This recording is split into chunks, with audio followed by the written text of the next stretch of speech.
Al final de esta historia, la ciencia tendrá que aceptar algo inquietante. La evolución no siempre sigue reglas claras. En un río del este de Australia, una criatura emerge brevemente antes de volver a desaparecer. Tiene pico de pato, cola de castor, patas palmeadas y pelaje de nutria. No parece una mezcla, parece una contradicción viva. Durante siglos, la biología intentó clasificar la vida en compartimentos ordenados: mamíferos, reptiles, aves. Pero el ornitorrinco no encaja en ninguno. Amamanta a sus crías, pero pone huevos. Es mamífero, pero posee veneno. Caza sin usar la vista ni el oído. A finales del siglo XVIII, exploradores europeos envían una piel extraña a Londres. Cuando los científicos la observan, no sienten admiración. Sienten desconfianza. Creen que es una broma, un fraude cuidadosamente cosido. Incluso al darle un nombre científico, no logran domesticar el misterio. Nombrarlo no lo explica, solo confirma que existe. Durante décadas, el ornitorrinco se convierte en una anomalía incómoda, un recordatorio de que algo en la naturaleza no sigue el manual humano, y sin saberlo aún, guarda secretos que tardarán más de un siglo en revelarse. Bajo el agua turbia de los ríos australianos, el ornitorrinco se sumerge cerrando ojos, oídos y fosas nasales. Nada completamente a ciegas. Sin embargo, caza con una precisión absoluta. Cada contracción muscular de una presa genera una señal eléctrica diminuta. El ornitorrinco puede sentirla. Miles de receptores en su pico traducen electricidad en forma, movimiento y ubicación. Durante más de 100 años, la ciencia no entendió cómo cazaba en la oscuridad. La respuesta no estaba en lo visible, sino en lo invisible. Este sentido no es nuevo en la Tierra. Tiburones y rayas lo usan desde hace cientos de millones de años. Pero en un mamífero es una reliquia imposible. El pico deja de ser una rareza estética. Se convierte en una interfaz entre dos eras evolutivas, una frontera viva. Y entonces surge una nueva pregunta. Si puede hacer esto, ¿qué más conserva de un pasado olvidado? Bajo la orilla de un río, la hembra construye una madriguera compleja. No es refugio, es una cámara de vida.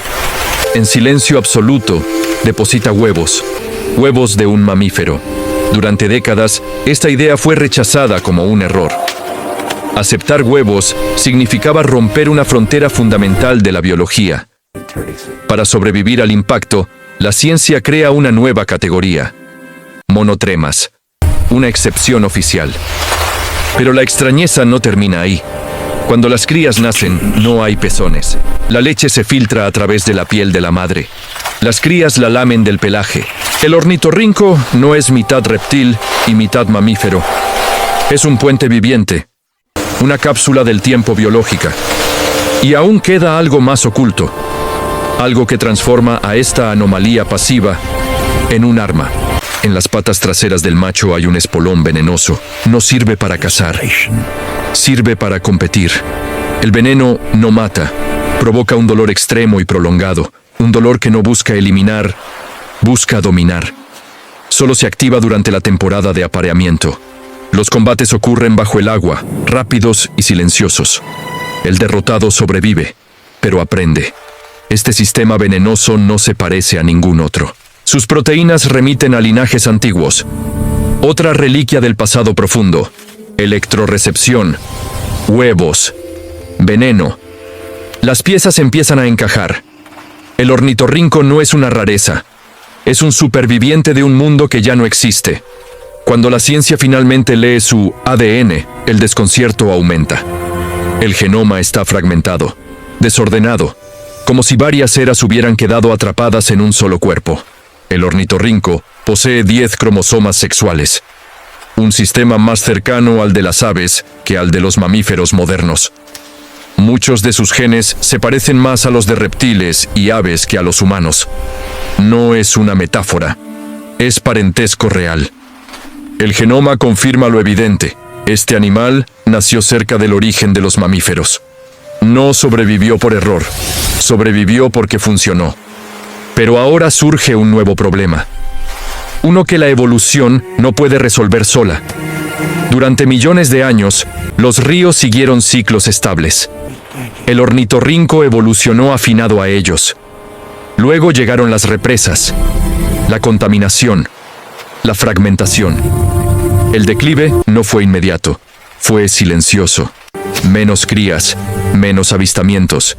El ornitorrinco no se reproduce rápido, no coloniza nuevos hábitats fácilmente. Su fortaleza siempre fue la estabilidad. Y en un mundo inestable, esa fortaleza se vuelve debilidad. Por primera vez, su supervivencia depende de decisiones humanas. La mirada cambia. El ornitorrinco deja de ser una curiosidad. Se convierte en prioridad. Protegerlo significa restaurar sistemas completos. Agua limpia, ritmos naturales. La tecnología moderna se inclina ante una criatura ancestral. El futuro intenta salvar al pasado. El ornitorrinco sigue adaptándose, lentamente, no por fuerza, por persistencia.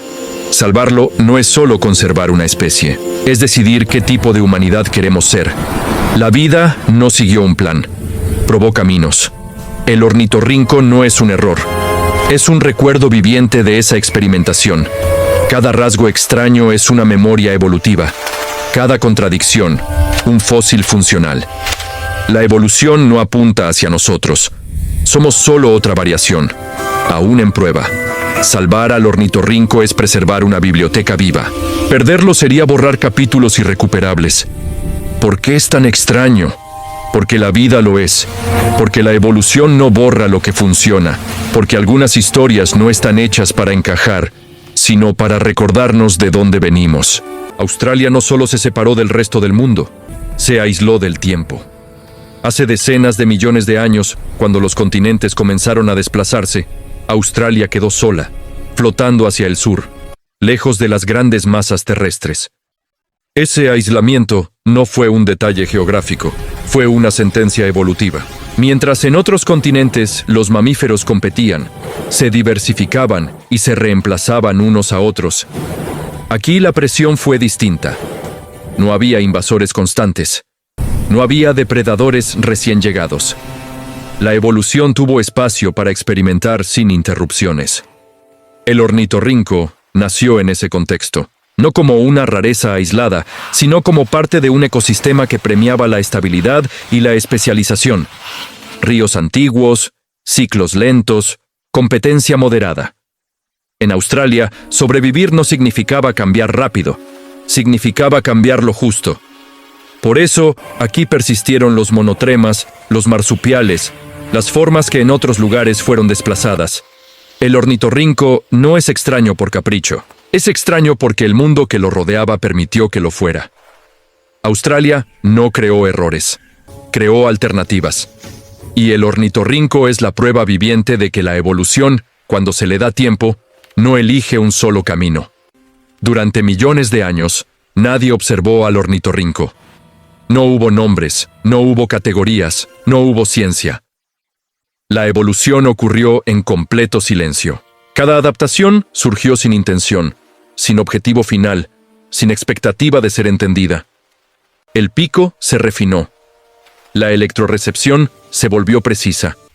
La reproducción siguió su propio equilibrio. No hubo transición visible porque nadie estaba allí para verla. Cuando el ser humano finalmente llegó, el proceso ya había terminado. Eso es lo que incomoda al pensamiento científico. No vemos al ornitorrinco en proceso. Lo encontramos completo, cerrado, funcional. Por eso durante tanto tiempo fue incomprendido. La ciencia moderna está acostumbrada a observar cambios graduales, pero aquí solo vio el resultado final de una historia larguísima sin registros. El ornitorrinco no explica su pasado, lo insinúa. Cada rasgo es una pista, no una respuesta. Y entenderlo exige aceptar algo incómodo, que la mayor parte de la historia de la vida ocurrió sin espectadores. El aislamiento fue una ventaja, pero también fue una trampa. Al evolucionar en un entorno estable, el ornitorrinco nunca necesitó expandirse demasiado. Nunca necesitó competir con grandes depredadores placentarios. Nunca necesitó reproducirse rápido. Su mundo era pequeño, pero suficiente. El problema aparece cuando ese mundo cambia, cuando los ríos se fragmentan, cuando el agua se contamina, cuando el clima altera ritmos que antes eran predecibles. El ornitorrinco no está diseñado para huir, está diseñado para permanecer.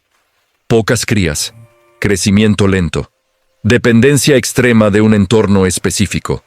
Durante millones de años, eso funcionó perfectamente. Pero la especialización siempre tiene un precio oculto. El aislamiento permitió su existencia. Ahora limita su capacidad de respuesta. No es un fallo del animal. Es la consecuencia inevitable de una estrategia evolutiva antigua enfrentándose a un mundo que ya no juega con las mismas reglas. El cuerpo del ornitorrinco no es solo un organismo. Es un archivo. Cada sistema guarda información, no escrita, sino incorporada. Su sistema nervioso conserva rutas sensoriales que otros mamíferos abandonaron. Su reproducción mantiene etapas que el resto de la clase dejó atrás. Su genética combina soluciones que hoy parecen incompatibles. Nada de eso está ahí por accidente. Todo fue útil en algún momento. La evolución no borra de inmediato lo que deja de ser óptimo. Primero, lo tolera. Luego lo reutiliza. A veces, simplemente lo conserva. El ornitorrinco es un ejemplo extremo de esa conservación. Un organismo que nunca fue obligado a simplificarse. Mientras otros mamíferos optimizaban, él acumulaba historia. Por eso estudiarlo no es solo entender un animal, es leer un registro viviente de decisiones evolutivas que ya no existen en ningún otro lugar. La evolución no solo crea, también elimina. A lo largo de millones de años, los mamíferos modernos perdieron rasgos que ya no eran necesarios. Sistemas sensoriales redundantes, estrategias reproductivas lentas, características que consumían energía sin ofrecer ventajas inmediatas. El ornitorrinco no perdió tanto. No porque fuera superior, sino porque nunca fue obligado a hacerlo. Mientras otros mamíferos se adaptaban a ecosistemas cambiantes y competidores agresivos, el ornitorrinco permanecía en un entorno estable. No tuvo que simplificarse, no tuvo que acelerar. Al observarlo, creemos ver un animal extraño. Pero en realidad, estamos viendo posibilidades que la evolución descartó en nosotros. El ornitorrinco no es primitivo, es conservador. Su cuerpo nos recuerda que la evolución no avanza en línea recta, avanza por eliminación selectiva. Y a veces, lo que se pierde nunca vuelve. La idea del animal perfecto es una ilusión humana. En la naturaleza, no existen diseños ideales, solo diseños funcionales. El ornitorrinco no es eficiente según estándares modernos. No corre rápido, no ve bien, no se reproduce en grandes cantidades. Y aún así, sobrevivió. La evolución no recompensa la perfección, recompensa la compatibilidad con el entorno. Durante millones de años, el ornitorrinco fue perfectamente compatible con sus ríos, su clima y su ritmo. Eso fue suficiente. El problema surge cuando cambiamos el entorno más rápido de lo que la biología puede responder. Entonces, incluso lo que funcionó durante eras, comienza a fallar. El ornitorrinco no está mal diseñado. Está diseñado para un mundo que ya no existe del todo. Durante décadas, la ciencia intentó forzar al ornitorrinco dentro de modelos existentes. Buscó simetría, buscó lógica elegante. No la encontró. El problema no era el animal, era el marco teórico. El ornitorrinco expuso una limitación humana. Esperamos que la naturaleza sea coherente según nuestras reglas. Pero la evolución no responde a teorías. Responde a supervivencia. Aceptar al ornitorrinco implicó aceptar que nuestros sistemas de clasificación son herramientas, no verdades absolutas. A veces, la ciencia avanza no al descubrir algo nuevo, sino al admitir que estaba equivocada. El ornitorrinco no forma grupos complejos, no coopera, no comunica elaboradamente, y aún así resuelve problemas fundamentales: alimentarse, reproducirse, sobrevivir. Su inteligencia no es social ni simbólica, es práctica. Sabe cuándo cazar, dónde excavar, ¿Cómo leer un río invisible a otros sentidos? En un mundo que asocia inteligencia con ruido y complejidad, el ornitorrinco demuestra otra estrategia. Eficiencia silenciosa. No todo cerebro necesita conquistar. Algunos solo necesitan comprender su entorno inmediato. Durante millones de años, el tiempo fue aliado del ornitorrinco. Cada generación heredaba un mundo parecido al anterior. Los ríos cambiaban lentamente. El clima oscilaba dentro de límites previsibles.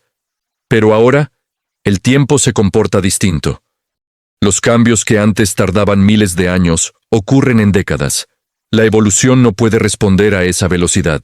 No porque sea lenta, sino porque nunca fue diseñada para competir con la aceleración humana. El ornitorrinco no enfrenta a un depredador con garras o dientes. Enfrenta la rapidez. Cuando el entorno cambia más rápido de lo que una especie puede adaptarse, incluso las estrategias más exitosas se vuelven obsoletas. El tiempo, por primera vez, no está de su lado. Extinguirse no siempre significa desaparecer de inmediato. A veces, una especie sigue viva mientras pierde su función ecológica. Si los ríos ya no permiten madrigueras estables, si las presas desaparecen, si la reproducción se vuelve errática, el ornitorrinco puede existir sin prosperar. La extinción funcional es silenciosa, no genera titulares. Perder al ornitorrinco no sería solo perder un animal, sería perder un rol ecológico antiguo, refinado durante millones de años. La pregunta no es si puede desaparecer. La pregunta es si reconoceremos el proceso antes de que sea irreversible. Durante siglos, interpretamos la evolución como una escalera que conduce hasta nosotros. Pero el ornitorrinco desmiente esa narrativa. No es un paso incompleto. No es un borrador. Es una solución distinta. La vida no evoluciona hacia un objetivo final. Explora. El ornitorrinco no necesita parecerse a nosotros para ser exitoso. Solo necesita seguir funcionando. Reconocer eso requiere humildad. Aceptar que no somos el centro de la historia biológica. El ornitorrinco no comunica grandes mensajes, no construye símbolos, no deja rastros visibles de cultura, y aún así, enseña. Su sola existencia demuestra que sobrevivir no siempre implica dominar. A veces implica ocupar poco espacio, consumir lo necesario y no alterar el equilibrio que sostiene la vida. En un planeta sobrecargado por especies que consumen demasiado, el ornitorrinco representa otra estrategia, la discreción. No compite por atención, no impone presencia, simplemente encaja. Y quizá esa sea la lección más difícil de aceptar. La evolución no cierra capítulos, los deja disponibles. Mientras una especie viva, su historia sigue accesible. El ornitorrinco mantiene abiertas páginas que en otros linajes fueron arrancadas. No es un fósil. Es un documento activo. Cada estudio revela información que parecía perdida. Sobre los primeros mamíferos. Sobre transiciones olvidadas. Sobre caminos evolutivos alternativos. Perder al ornitorrinco no sería solo una pérdida biológica. Sería una pérdida de conocimiento.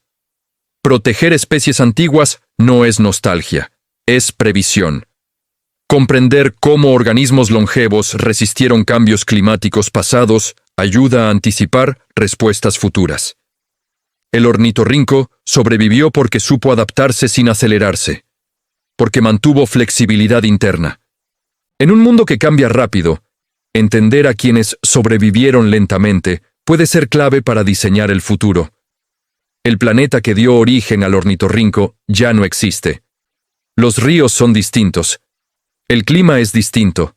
La presión es distinta. Y aún así, el animal sigue aquí. No como reliquia, sino como recordatorio de que la vida puede persistir más allá de las condiciones ideales. Pero esa persistencia no es infinita. El pasado no volverá. La pregunta es si el futuro aún puede incluirlo.